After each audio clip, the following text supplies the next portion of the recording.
Friends, ఇప్పుడే అందిన వార్త. తెలంగాణ సర్కారు జీవో విడుదల. రాష్ట్ర ప్రభుత్వం ఉద్యోగులకంటూ లేటెస్ట్ అప్డేట్ అయితే రావడం జరిగిందండి. సో ఆ వివరాలు ఏంటనేది వీడియోలో తెలుసుకుందాం. వీడియోను స్కిప్ చేయకుండా పూర్తిగా చూడండి. కంప్లీట్ ఇన్ఫర్మేషన్ అయితే అర్థమవుతుందండి. వాట్సాప్ ఛానల్ వస్తే తప్పకుండా సబ్స్క్రైబ్ చేసుకోండి. Bell button all notification activate చేసుకోండి. చూస్తున్నారు కానీ లైక్ చేయడం మర్చిపోతున్నారు. దయచేసి లైక్ చేయండి. లేట్ చేయకుండా అలాగే తెలిపోదామండి. చాలా రోజులు అయితే ఉందండి వీడియో చేయకుండా, హెల్త్ ఇష్యూస్ వల్ల. అయితే ప్రభుత్వ హాస్పిటల్లో పనిచేస్తున్నటువంటి జూనియర్ డాక్టర్లకు ప్రభుత్వం శుభవార్త చెప్పిందనమాట. గుడ్ న్యూస్ అయితే చెప్పడం జరిగింది.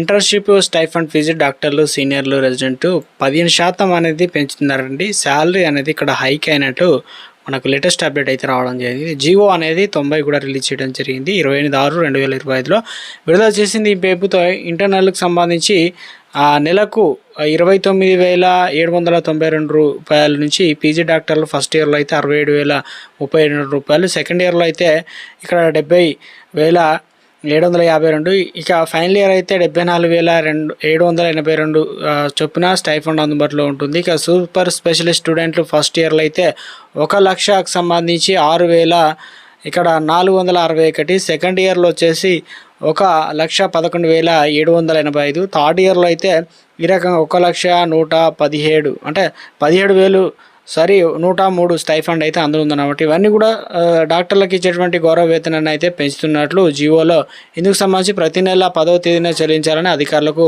మంత్రి దామోదర్ రాజ్ నరసింహ ఆదేశాలు అయితే జారీ చేయడం జరిగిందనమాట. ఈ మేరకు సంవత్సరానికి సరిపడా స్టైఫండ్ చెల్లించేందుకు అవసరమైనటువంటి బీఆర్ఓను కూడా బడ్జెట్ని అయితే అధికారులు విడుదల చేశారనమాట.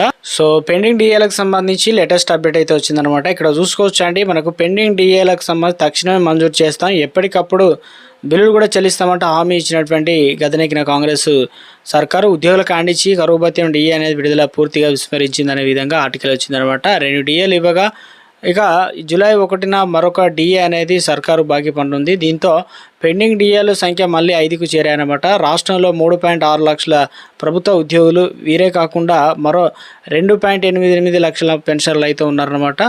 5 డిఏలు పెండింగ్లు అయితే ఉండడం అయితే జరిగిందనమాట. ఇక్కడ సో ఉద్యోగులకు సంబంధించి నెలకు మనకు ఇక్కడ క్లియర్గా 15 నుంచి 20 వేల వరకు ఉద్యోగులు అయితే నష్టపోతున్నారన్నమాట.